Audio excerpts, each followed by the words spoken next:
dijadikan dalam dasar negara Indonesia. Karena ideologi sosialisme komunisme memiliki potensi dalam mengatasi ketimpangan sosial sehingga dapat meningkatkan keadilan sosial dan membangun Indonesia yang lebih maju dan berdaulat. Sosialisme komunisme dalam bentuknya yang ideal ini dapat bertujuan mencapai keadilan sosial yang merata, ketimpangan ekonomi yang telah menyebar antara kaya dan miskin. Seperti halnya di Indonesia banyak kasus seperti itu. Dengan ini sosialisme komunisme menyediakan alternatif masalah untuk mengatasi masalah ini.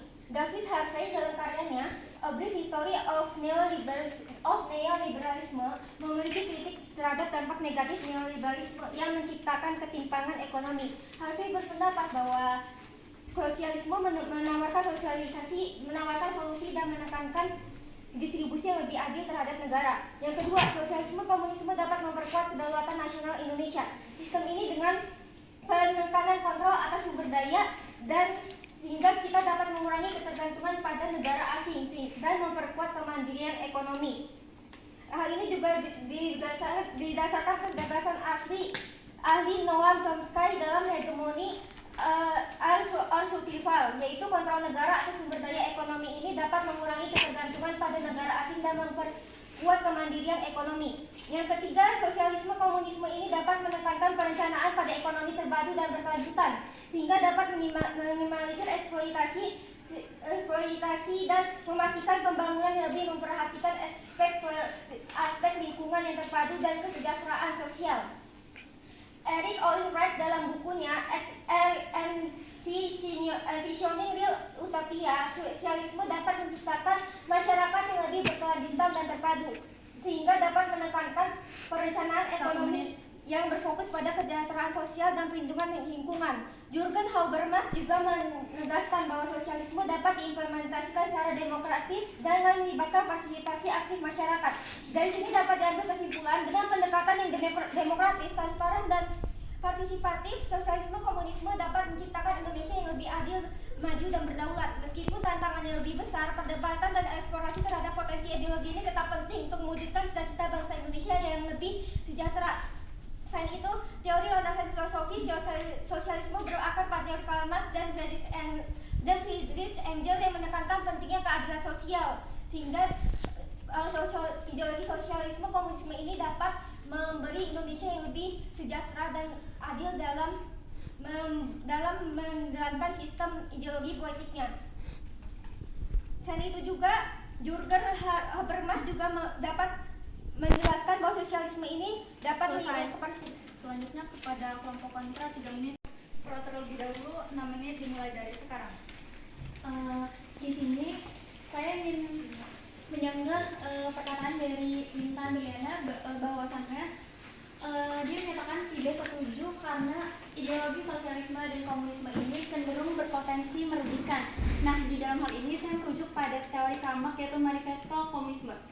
Di dalam hal ini Marx itu menjelaskan bahwa komunisme dan juga sosialisme itu merupakan bertujuan untuk menghapuskan kelas-kelas sosial dan juga melakukan pemerataan ekonomi, dan di mana pada hal tersebut itu ideologi sosialisme dan komunisme ini dapat menjadi solusi untuk menghapuskan ketidakadilan ekonomi yang mendera di masyarakat Indonesia. Seperti yang kita tahu bahwa Indonesia sendiri itu sudah melakukan kemerdekaan sejak 1975. Namun sampai sekarang ini banyak sekali masyarakat yang belum sejahtera. Maka ideologi sosialisme dan komunisme ini menjadi suatu solusi untuk mendistribusikan kekayaan dan juga sosial secara adil ke dalam masyarakat. Lalu juga ideologi sosialisme dan komunisme ini tidak selalu berpotensi merugikan, walaupun kita melihat bahwa komunisme ini sering dianggap kontroversial di berbagai negara karena mengalami implementasi kegagalan. Namun kita melihat juga bahwa Cina sendiri dapat berhasil mengadopsi ideologi komunisme ini di bawah kepemimpinan Deng Xiaoping, di mana Deng Xiaoping ini mengkolaborasikan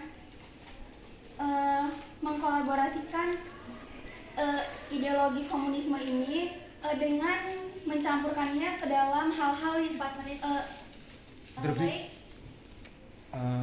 Saya izin menyanggah dari speaker 1 yaitu Sally Novia. Dijelaskan bahwasannya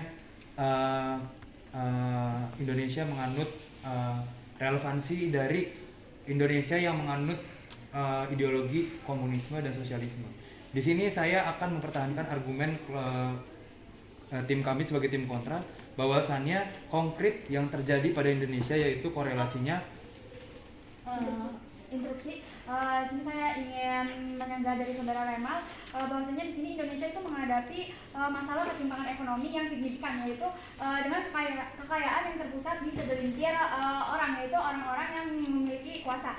Di sini yaitu kita ada solusinya, yaitu untuk penghapusan eksploitasi dan yang itu dengan mengutamakan hak-hak buruh dan juga masyarakat kecil. Jadi di sini buruh dan juga masyarakat kecil itu tidak menjadi orang-orang yang terbelakang. Interupsi.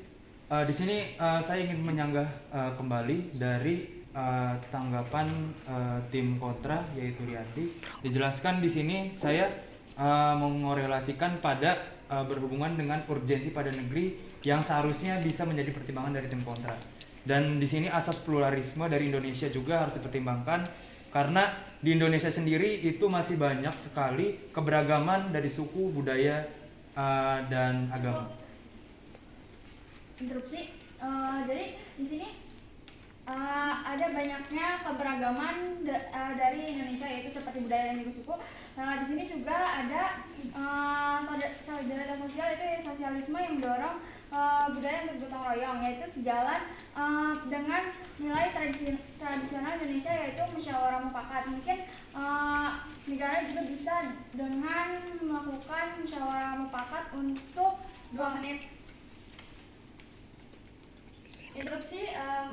Menyanggah dari pendapat dan argumentasi Sally dan juga Rianti, di mana di sini dia menekankan bahwa penghapusan kelas sosial merupakan hal yang paling efektif, sedangkan di Indonesia merupakan negara berkembang yang dimana harus dilihat secara multikultural, di mana kebudayaan dan juga keseharian negara Indonesia itu masih membutuhkan kelas-kelas ataupun membutuhkan orang-orang yang berpendidikan. Banyak perusahaan asing yang menguasai sumber daya alam Indonesia melalui kapitalisme. Nah, jika menolak sosialisme yang mendukung penguasaan penuh negara atas sumber daya, bagaimana mereka akan menghentikan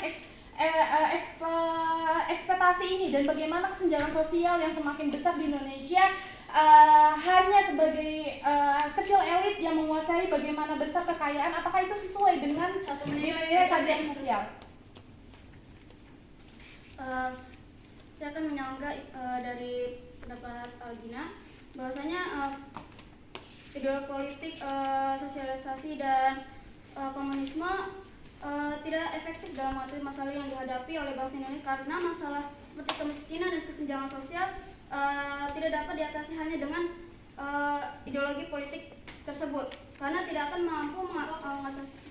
Interupsi. Saya tidak setuju dengan apa yang dikatakan oleh Tessa, dikarenakan dengan diterapkannya ideologi politik sosialisme dan komunisme, ini kan berfokus pada pemerataan ekonomi dan juga yang tertuang dalam Pancasila, keadilan sosial bagi seluruh masyarakat di Indonesia. Dengan penerapan ini bisa saja membantu mengurangi kesenjangan sosial dan retribusi sumber daya. Lalu saya merujuk dengan teori Karl Marx. Selanjutnya